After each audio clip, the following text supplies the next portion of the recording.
1. Tipe konsumen pendiam. Untuk tipe pelanggan yang satu ini umumnya tidak banyak bicara. Jika tidak diajak ngobrol terlebih dahulu oleh lawan bicara, maka mereka akan cenderung diam. Konsumen dengan tipe yang satu ini umumnya memiliki jaringan pertemanan yang cukup terbatas karena memang mereka jarang sekali bergaul. Namun ketika mereka mempunyai teman, maka mereka akan sangat dekat sehingga tiap ucapan dari tipe orang yang satu ini akan selalu dipercaya sehingga referensi dari si pendiam ini bisa sangat diandalkan. 2. Tipe konsumen cerewet.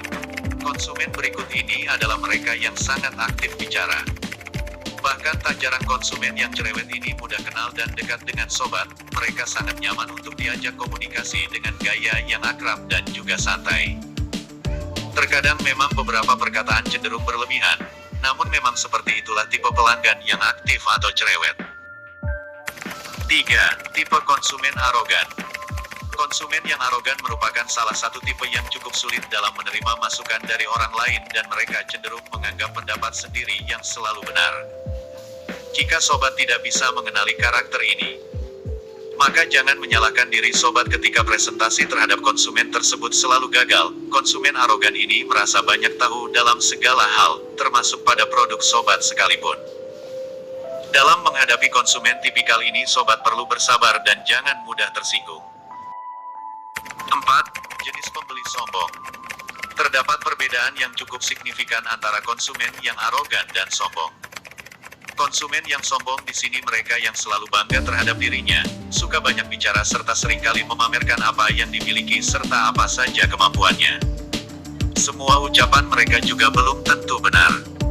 Bagi sobat yang merupakan seorang penjual, tipe yang seperti ini merupakan pelanggan yang sangat mudah untuk dipengaruhi. 5. Jenis pembeli hemat. Konsumen yang hemat adalah mereka yang cenderung memperhitungkan untuk rugi serta manfaat secara mendetail terhadap apa yang akan dibelinya. Konsumen ini memang selalu memberitahukan tentang seberapa besar manfaat yang nantinya akan mereka dapat ketika membeli produk sobat. Mungkin sobat akan merasa bahwa konsumen ini terlalu berlebihan. Hal ini terjadi karena mereka ingin tahu secara mendetail mengenai produk yang sobat jual. 6. Jenis pembeli pembanding. Yang terakhir adalah konsumen yang suka membanding-bandingkan produk. Biasanya mereka adalah orang-orang yang sangat paham terhadap produk yang sobat tawarkan. Konsumen seperti ini justru lebih menguasai mengenai produk sobat dan juga produk kompetitor. Untuk itulah di sini sobat perlu menguasai benar produk yang sedang sobat tawarkan serta produk pesaing dalam menghadapi konsumen tipikal yang satu ini. Jenis pembeli pembanding akan selalu membandingkan produk sobat dengan produk para kompetitor. Tentunya setiap penjual akan selalu mengunggulkan kualitas dari produk miliknya sendiri.